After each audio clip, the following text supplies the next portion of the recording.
മലയാളികളുടെ സ്വകാര്യ അഹങ്കാരമായ മെഗാസ്റ്റാർ മമ്മൂട്ടിയുടെ മകനും മലയാളികൾ സ്നേഹത്തോടെ കുഞ്ഞിക്ക എന്ന് വിളിക്കുന്ന ദുൽഖർ സൽമാൻ നായകനായ അരങ്ങേറ്റം കുറിച്ച സെക്കൻഡ് ഷോ എന്ന ചിത്രത്തിലൂടെ അഭിനയ ലോകത്തേക്ക് ചുവടുവെച്ച താരമാണ് ഗൗതമി നായർ. പിന്നീട് ലാൽ ജോസ് സംവിധാനം ചെയ്ത ഡയമണ്ട് നെക്ലേസ് എന്ന ചിത്രത്തിൽ ഫഹദ് ഫാസിലിന്റെ നായികയായി ഗൗതമി എത്തിയിരുന്നു.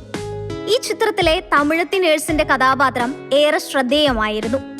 ഇതുകൂടാതെ മറ്റു പല ചിത്രങ്ങളിലും ശ്രദ്ധേയമായ വേഷങ്ങൾ ചെയ്തിട്ടുണ്ട് താരം.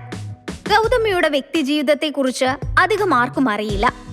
സെക്കൻഡ് ഷോ, കൂതറ, കുറുപ്പ് തുടങ്ങിയ ചിത്രങ്ങളിലൂടെ സംവിധായകൻ ശ്രീനാഥ് രാജേന്ദ്രനെയാണ് ഗൗതമി വിവാഹം കഴിച്ചത്. കുറച്ചുനാൾ മുൻപാണ് ഇവർ വിവാഹമോചിതരായ വാർത്തകൾ പുറത്തുവന്നത്. ഇതുവരെ എവിടെയും വെളിപ്പെടുത്തിയിട്ടില്ലാത്ത കാര്യം ഇപ്പോൾ തുറന്നു പറയുകയാണ് ഗൗതമി.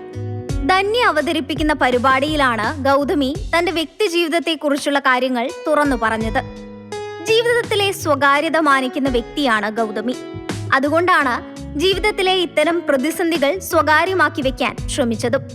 കാരണം ഇത്തരം കാര്യങ്ങൾ പുറത്തു വരുമ്പോൾ ആളുകൾ പലതും ചിന്തിച്ച് വ്യാഖ്യാനിക്കും.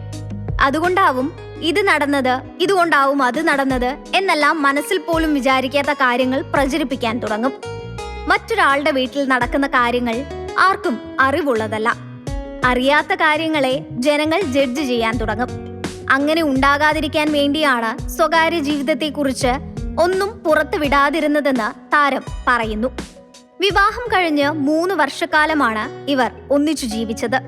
2012 മുതലുള്ള പരിചയം പിന്നീട് ഡേറ്റിംഗിലേക്കും വിവാഹത്തിലേക്കും എത്തുകയായിരുന്നു. എന്തിനാണ് ഈ വിവാഹബന്ധം വേർപെടുത്തിയതെന്ന് മാതാപിതാക്കൾ പോലും ചോദിച്ചിരുന്നു. കാരണം ഞങ്ങൾ തമ്മിൽ ശരിക്കും പ്രശ്നങ്ങളൊന്നും ഉണ്ടായിരുന്നില്ലെന്ന് താരം പറയുന്നു. എന്നാൽ വിവാഹം കഴിഞ്ഞ് കുറച്ചു കഴിഞ്ഞപ്പോൾ അവരുടെ ഐഡിയോളജികൾ 2 രീതിയിലായി. ജീവിതം മുന്നോട്ട് കൊണ്ടുപോകുന്നതിൽ അത് ബാധിക്കാൻ തുടങ്ങി. ഒരുപാട് പരിശ്രമിച്ചു നോക്കിയെങ്കിലും ആ ഒരു ബാലൻസ് കണ്ടെത്താൻ കഴിഞ്ഞില്ല.